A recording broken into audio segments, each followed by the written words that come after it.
Hey guys, it's Goosebumps Completionist, and today I'm bringing you another episode review from the original Are You Afraid of the Dark television show. And this episode comes from season 1. It was written by Ann Appleton and directed by DJ McHale, the co-creator of Are You Afraid of the Dark. And the episode in question is The Tale of the Hungry Hounds. Now, to put this into perspective, The Tale of the Hungry Hounds and I go way back to when I was a young child. I had 2 VHS tapes of SNCC episode collections that were licensed and released by Nickelodeon back in the day. And on one of the VHS tapes had The Tale of the Hungry Hounds, and the other one had The Tale of the Lonely Ghost. And these two episodes were pretty much the ones that I watched the most from Are You Afraid of the Dark's television run back in the day.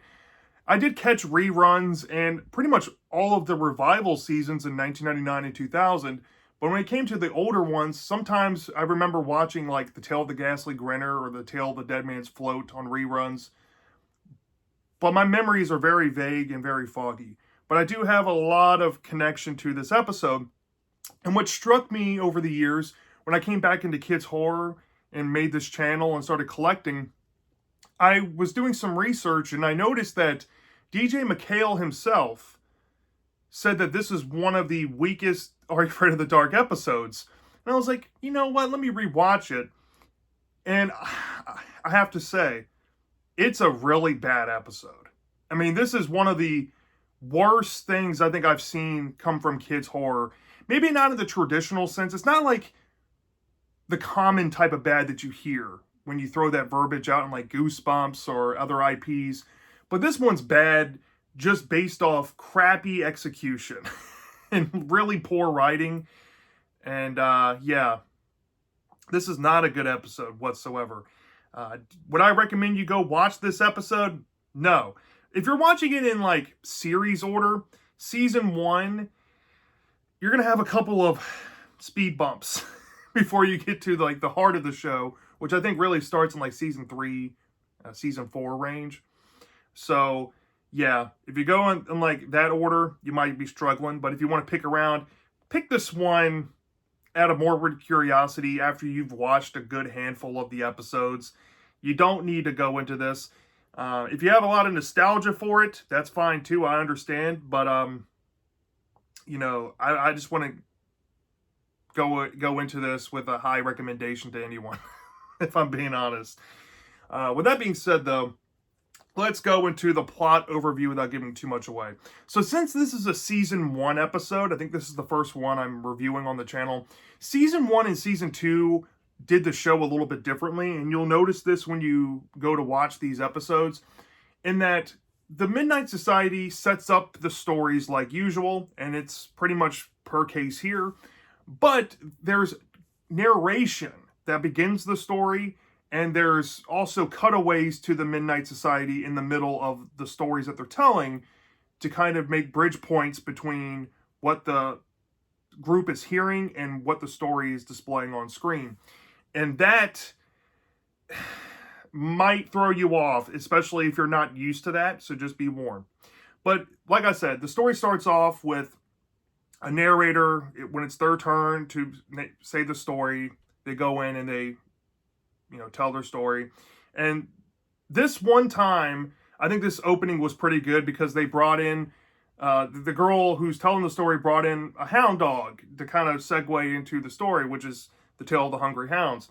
And the story starts off with these two girls named Pam and Amy. And Amy is the cousin of Pam, and she's staying for the entire summer at Pam's family's farm that goes back generations. And because Amy is kind of disconnected from her roots, I guess her parents thought this would be good for her.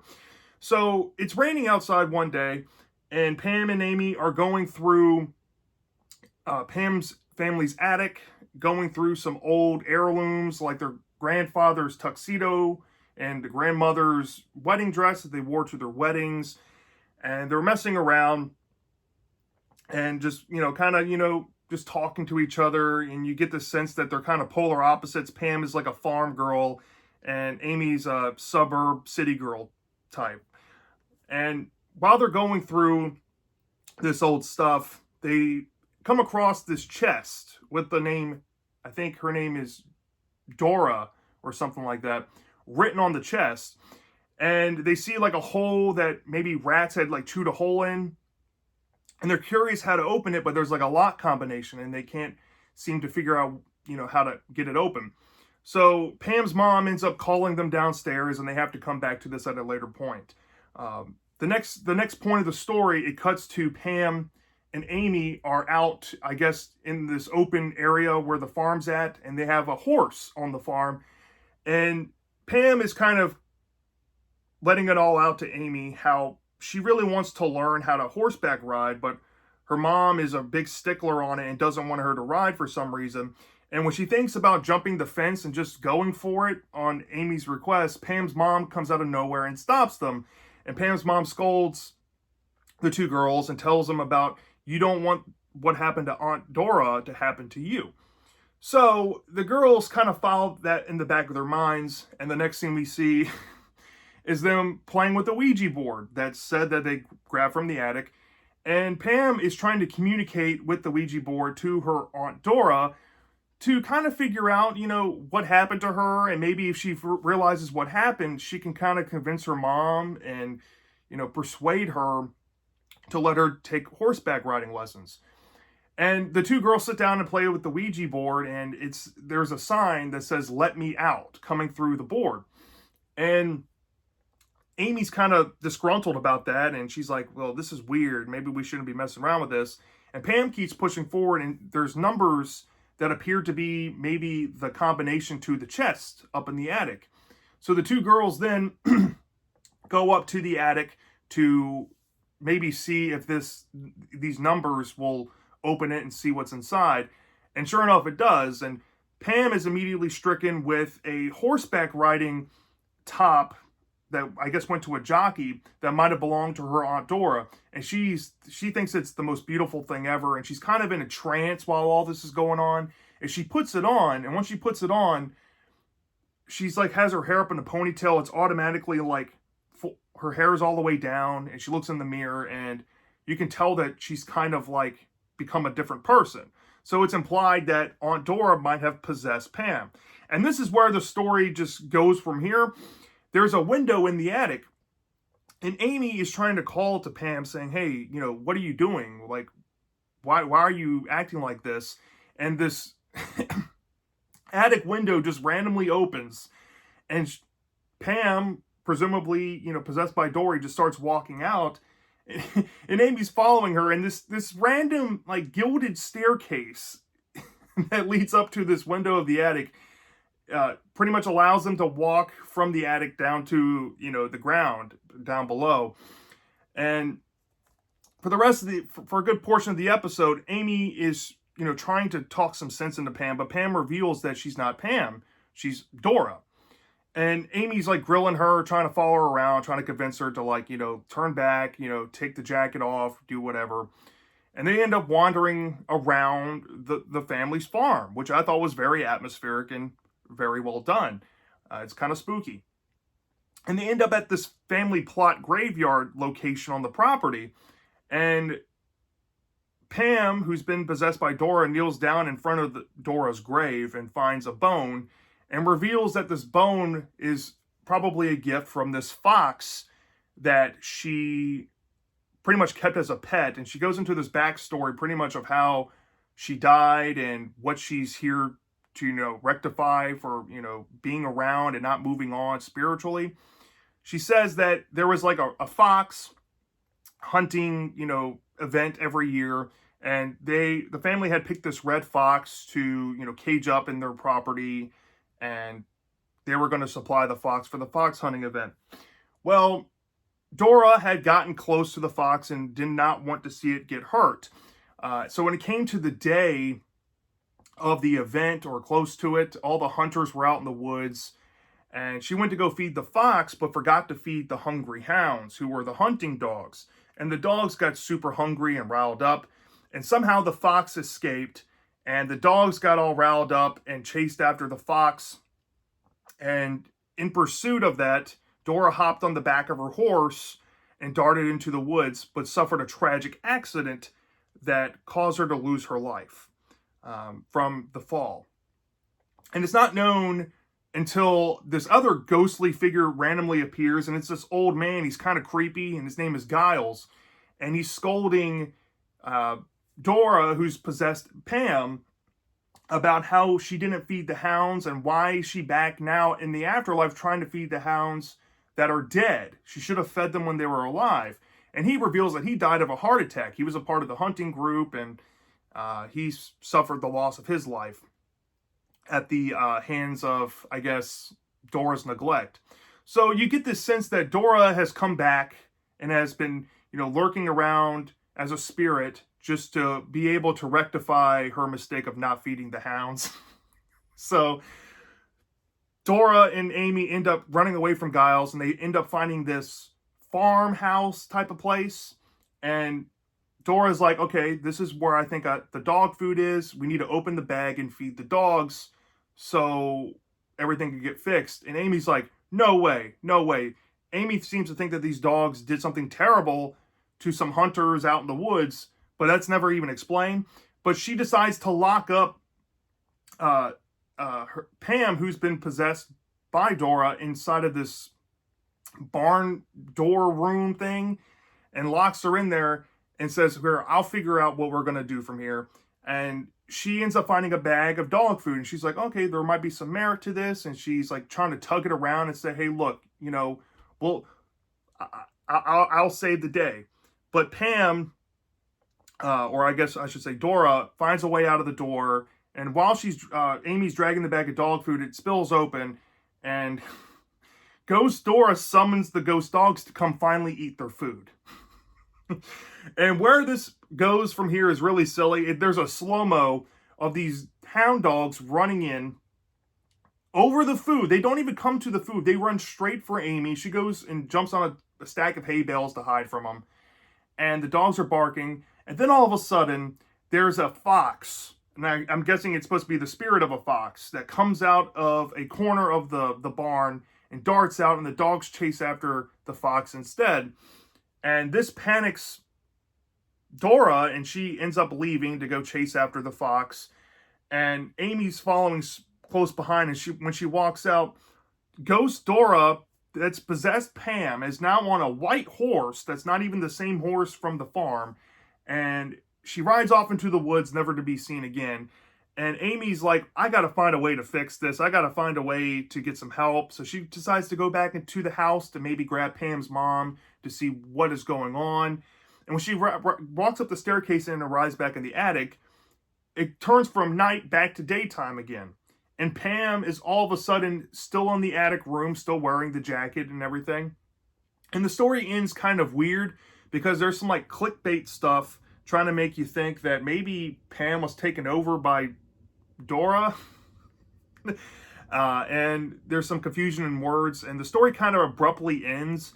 And then the narrator of the story kind of wraps up where the characters went after that. I think it implies that Pam might have confronted her mom about horseback riding lessons, and there might be something entailed with that. And then the story wraps up. And I didn't go over some interjection points where the narrator of the story kind of butted in to kind of provide some more context to it all, to the Midnight Society, but that stuff's not really important. And if you watch the episode, you'll see that.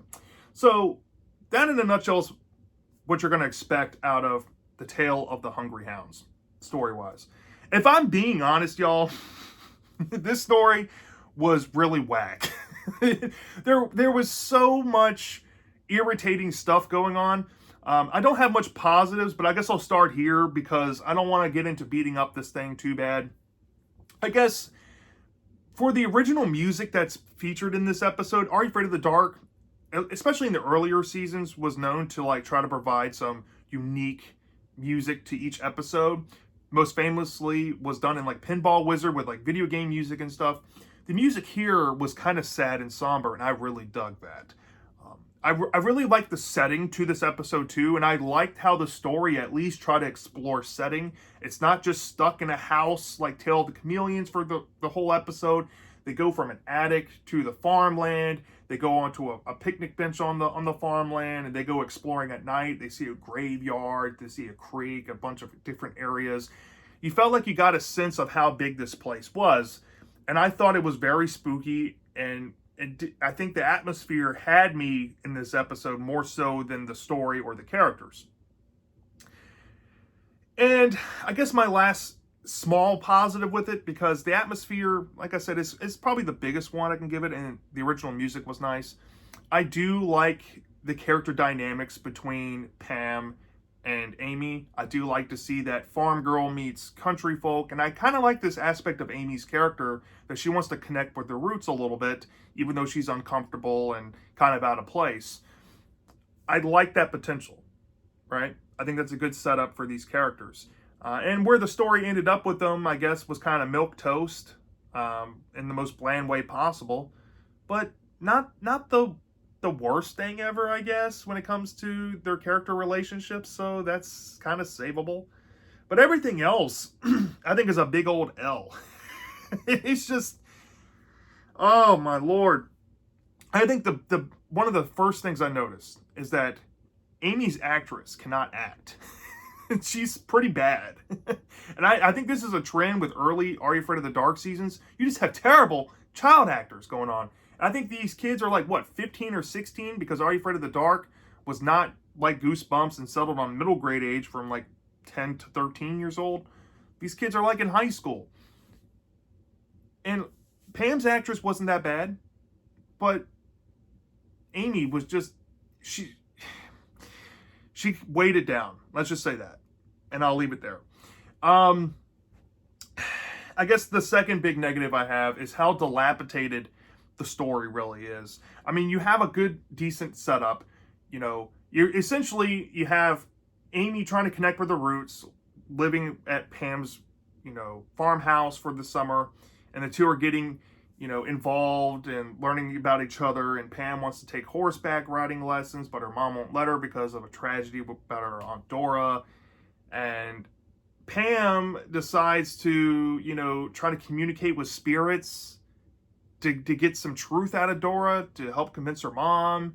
And then she puts on the jacket, and there's so much nonsensical stuff going on. How does it turn from day to night? I get this is a metaphor. Where is this staircase coming from that leads to the attic window? Why is the story so heavily focused on this ghost trying to redeem themselves by feeding these hungry hounds that cause this tragedy? But when the climax happens, none of that seems to matter much, because the dogs don't even come to the food. They still chase after the fox. And you don't really get a sense that this ghost has moved on. It feels like a big waste of time. It feels so ridiculously convoluted and kind of random why some of this stuff is in the story. It's just really badly executed. The ending, too, is not good. I mean, it tries to clickbait the audience, and it tries to throw out there that maybe Dora has possessed Pam. And you don't really know, but when you abruptly end like that, before we can find any of that out, what's the point, right? So yeah. And I guess the last big negative, and I think from what I've heard people say about this episode on like YouTube and podcasts over my time of collecting information about this, is that the story itself is so tame. You have this concept about these hungry hounds. Oh, you think that this story is going to imply that these dogs might have eaten people because they got so hungry. And that's where you think it's going to go. But once you get to the point of the story with Giles, and Giles, let me say this. The actor who plays Giles is creepy. This old man, he was in Station 109.1. He was in Old Man Corcoran. He's a creepy fellow, right? But once you hear that the man, he was part of the hunting group that the dogs ended up coming across, chasing the fox. And you would think that maybe the dogs jumped on him and possibly ate him. But no, they just caused him to have a heart attack. Okay? And then when you realize what happened to Dora, she didn't get eaten by hungry hounds. The hungry hounds didn't come and eat her because she forgot to feed them. She fell off a horse. And all said and done, the Hounds, they could have done something really dark with that. Like really, really, really dark. And that could have led into the ending. Maybe could have changed Dora's motif from wanting to possess Pam, for, spiritual, I don't know, vindication, trying to make things right, into, hey, I just need a body because my old one was eaten. That could have been just like that. And I think the story would have registered a whole lot better if it just leaned into it, but it just didn't. It was really safe played. And combined with the issues of the dilapidated storytelling, this was a slog. Even for like a 20-something minute episode, it was just really boring. Not a lot going on with the story. It's honestly, if I had to put a pin on it, this has to be the absolute lamest kids horror story I have come across yet. From premise to execution. Now, I don't have a problem with the concept, but where they go in the premise and how it ends up is really lackluster, pretty much to the nth degree. So with all that said and done, Tale of the Hungry Hounds. This is a wash, man. This is probably the textbook example of a filler episode if I had to put a label on it. This show ran 91 episodes. Mind you, there was one 3-parter and one 2-parter. You're bound to have, in 13 episode seasons, 1 or 2 duds a season. And that seems to be the trend with Are You Afraid of the Dark? More so in season 6, where it's mostly duds. But season 1, man, this has a lot of the problems there. And I guess one last negative I should say before I give my rating of it is that the narration cut-in stuff is not my speed. I do not like it. Even in my favorite episodes from the first 2 seasons, I don't like it when it's there either. And I think it just takes away the element of just getting the story and letting the story be the purveyor of context and what's happening with action. This old setup made it to where they can just end the story wherever or cut away whenever while the story's playing just to interject context with the Midnight Society. You don't need that. And I think the later episodes from like season 3 onward fixed this issue. And I'm glad they changed it.